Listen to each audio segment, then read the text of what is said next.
तो hello सैम्पाई back आज हम बात करें साइथोनो पैलेडिन एक फायर पैलेडिन के एपिसोड 9 और 10 के बारे में। तो लेट्स बिगिन।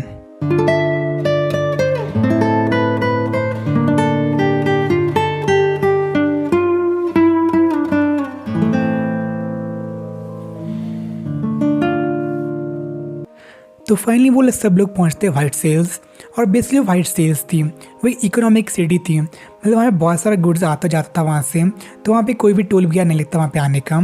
तो उसके बाद वहाँ पे जितने भी आप कैसे चीज़ें जैसे स्ट्रीट लाइट या फिर बाथ हाउस वगैरह थे वो सब कुछ मैजिक से चलते थे, और जितने वहाँ के मैजिक थे वो वहाँ के स्टूडेंट्स परफॉर्म करे थे एज अ अपना सोर्स ऑफ इनकम भी और प्रैक्टिस के रूप में भी। तो ये सब देख के सब लोग बहुत ज़्यादा इम्प्रेस थे कि कितनी अच्छी तरह से जो वहाँ का क्राउन प्रिंस था वहाँ के कमाल संभाल के बैठा था। तो उसके बाद अपना वो काम करते हैं, और जो विल था वो चला आता टेम्पल में अपनी जो प्रेयर थी उसको रिस्पेक्ट करने वहाँ पे और रजिस्टर करने अपने आप को एज अ न्यू प्रीस्ट।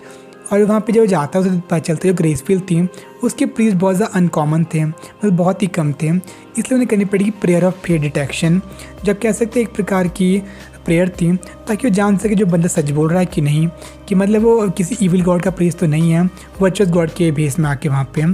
तो उसके बाद लेकिन वहाँ पे कोई भी ऐसा नहीं था प्रीस्ट जो इस चीज़ को कर सकता है, क्योंकि जितने भी हाई रैंकिंग के प्रीस्ट थे वो सब गए थे डीमन से लड़ने, तो वहाँ पे कोई नहीं था। लेकिन तभी वहाँ पे था बिशॉप बैगली, और जो बिशॉप था वहाँ का हेड था चर्च का। तो उसके बाद जो विल था उसे बताता मैं कैसे वहाँ पे आता पी रिस्पेक्ट करने अपनी। तो वहाँ पे जो बिशॉप उसे क्या आता है मतलब क्या साबित कर सकता है कि वो एक ग्रेसफील्ड का मतलब प्रीस्ट है, तो उस पर क्या था डिवाइन प्रोटेक्शन यूज़ करके। लेकिन जो बैशगली था उसके बहुत ज़्यादा खिलाफ था डिवाइन प्रोटेक्शन के, और अपनी खुद की डिवाइन प्रोटेक्शन वो कभी यूज़ नहीं करता था। इस कारण फ्यूचर में पता चलेगा क्यों नहीं करता था ऐसा वो। तो उसके बाद सिंपली पूछता है उससे अपनी टीचिंग क्या थी ग्रेसफील्ड की, और वो बताता है मैं कैसे अंधकार मतलब रोशनी और कैसे मैं ईविल्स का नाश करेगा वगैरह वगैरह। तो उसके बाद इस चीज़ को एक्सेप्ट कर लेता है कि ग्रेसफील्ड का एक प्रीस्ट है और उसको रजिस्ट्रेशन करने के लिए क्या आता है। और इसके बाद जो वहाँ के लोग उसे बताते हैं जो कैसे बैगली था इसकी रेपुटेशन वहाँ पे अच्छी नहीं थी, मतलब आप कह सकते हैं वहाँ के एक मिसफिट बोलते उसके वल्गर टाइप बोलते थे, और जितनी उसकी र्यूमर्स थी सारी बैड र्यूमर्स थी। और इसके बारे में ज़्यादा फ्यूचर में पता चलेगा मतलब क्यों थी उसके बारे में ऐसा। इसके बाद वो सब बात कर रहे थे कैसे वहाँ का सामान वो विलेज के लिए ले जा सकते हैं और अपने नेक्स्ट स्टेप के लिए प्लान कर रहे थे। लेकिन तभी वहाँ पर आता है एक वेवरन जो सिटी पर अटैक कर लेता है, और जितने भी हाई रैंक के प्रीस्ट थे वहाँ पे कोई नहीं था, और सब डीमन से लड़ने गए थे। तो आपकी जो सिटी थी उसके पास कोई भी ऐसा इंडिविजुअल नहीं था जो कि वेवरन को अटैक कर पाए। तभी जो विल था उनके मतलब सामने कर आता है वेवरन का। आज जो सिटी थी पास्ट में बचाया था उसके पेरेंट्स ने, और नहीं चाहता उनकी निशानी थी उसे कोई मतलब डिस्ट्रॉय कर पाया। लेकिन तभी थोड़ा व्याकुल आता है वहाँ पे, और हर कोई उस पर अटैक करता है जो कोई भी उस पर रीच नहीं करते हैं। तभी वहाँ पे मैन ला कर थोड़ा समझाता है कि वे सब कुछ समझदारी से करें। और तभी जितने भी अटैक थे वेवरन के जैसे कि फायर अटैक या फिर ब्लैक फ्लेम्स जिसका फ्यूचर में ज़्यादा बात करेंगे, उन सबको रोकता है बैरर की मदद से। और फिर लास्ट में जो मैन लॉर उसकी हेल्प से विल की मदद से मतलब कॉम्बिनेशन अटैक की मदद से वो फाइनली मतलब ज़मीन पर गिर जाता है वेवरन। लेकिन उसके बावजूद अपनी ब्रेथ यूज़ करने वाला था, तभी जो विल था अपनी फिजिकल शक्ति की मदद से मार देता है चोक करके, और जितने भी लोग थे सब वो बचा लेता है। और तभी एक बर्थ होता है न्यू हीरो या फिर वेवन किलर का, और जो बी थी अपने जो गाना सीधे मतलब इंस्टेंटली वहाँ पे बना लेती है, उसका मतलब यही टैलेंट था।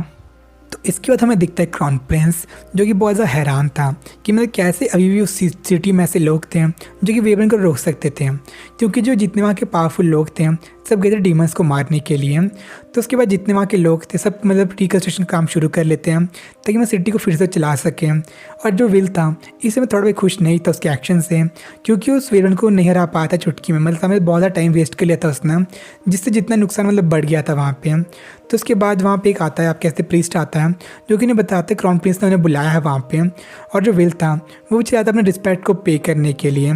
तो वहाँ पे वो थोड़ा मतलब हैरान हुआ था प्रिंस, क्योंकि सिर्फ 2 ही लोग थे।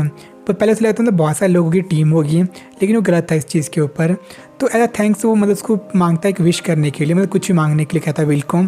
तो विल कहता है कि मतलब एक आर्मी का निर्माण किया जाए ताकि जितने वहाँ के बीस थे जंगल में उन सबको मार पाए वो। लेकिन इसके लिए वो मना कर लेता है, एज जो जितने वहाँ के बीस थे सब ब्लैक फेम या फिर टॉक्सिक माइज में छोड़ते थे, जिससे कि सब कुछ करप्ट हो जाता था और जितने भी लोग मतलब इससे मर सकते थे। तो इसका विल बोलता है कि मतलब खुद उसे परमिशन देता कि मतलब एडवेंचर्स की वो एक आर्मी टाइप बना सके, प्राइवेट आर्मी जो कि उसके साथ जाके वहाँ पे डीमन बॉस को मार सके। तो इस पे जो प्रिंस थोड़ा मतलब फ्यूरियस हो आता है और कहता है मतलब उसको रिफ्यूज़ तो नहीं कर सकता, पर उसको मतलब मार सकता है वो, ताकि जितने भी लोग मतलब मुंह बंद कर सके वो। लेकिन इस पे जो अपना विल था वो अपने दिल की बात कहता है कि मैं कैसे ग्रेसफील्ड की फेथ की वजह से वो सब कुछ कर रहा है, और उसी की ओथ की वजह से मतलब जितने वहाँ की ईविल था उन सबको मारना चाहता था और सबको मतलब वहाँ की रक्षा करना चाहता था। तो इसके बाद जो अपना प्रिंस था वो भी मतलब बहुत खुश हुआ था इस चीज़ से। तभी वहाँ पर आता बिशॉप। तो बेसिकली जो अपना बिशॉप बैगली था वहाँ पे आया था प्रिंस को अपोज करने के लिए, एज उसने बिना परमिशन के उसके एक प्रिस्ट को वहाँ पे बुला लिया था। तो अब कैसे बिशॉप था उसका रंग बहुत ज़्यादा हाई था, और जो रहा था फर्टाइल किंगडम का उसने उसे वहाँ पे भेजा हुआ था।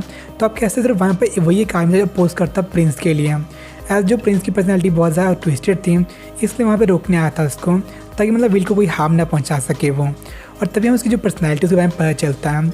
लेकिन जो प्रिंस और वो उसे कहता है कि मतलब वो उससे एक नाइट बनाना चाहता है विल को, और उसे मतलब उसको देना पड़ेगा डिवाइन प्रोटेक्शन ताकि वो बन सके पैलेडिन। और तभी जो सीरीज़ का आप कहते मेन टाइटल था जस्टिफाई हो पाएगा।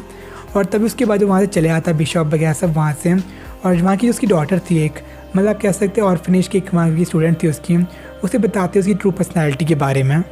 तो इसके बाद जो बैगली था उसे बताता इवनिंग प्रेयर के बारे में। आज जितने वहाँ पे कस्टम थे सब न्यू कस्टम थे, और उसे कोई भी न्यू कस्टम मेरा पता नहीं था, क्योंकि जो मैरी थी वो 2 साल पुरानी मतलब प्रीस्ट थी, उसे भी कोई न्यू कस्टम मेरा पता नहीं था। तो उसके बाद उसे बताता प्रेयर्स के बारे में, और जब उसे देखता है प्रेयर करते हुए उसे तो मैं कोई एक्सपर्ट है वो, और उसकी जो डिवाइन प्रोटेक्शन थी वो बहुत ज़्यादा हाई लेवल की थी। तो इस पर उसे विल उसे पूछता है कि कभी अपने डिवाइन प्रोटेक्शन को यूज़ क्यों नहीं करता। तो उस पर बैगली से बताता है कि ऐसे जो डिवाइन प्रोटेक्शन थी कोई स्पेशल ट्रीटमेंट नहीं थी, बल्कि आप कहते हैं गॉड उसे इसलिए देते हैं ताकि उसके थ्रू एक्ट कर सकें, मतलब ताकि कुछ अचीव कर सके वो उसके थ्रू, और ताकि मतलब वो इस चीज़ को मतलब खो ना पाए इस चीज़ को।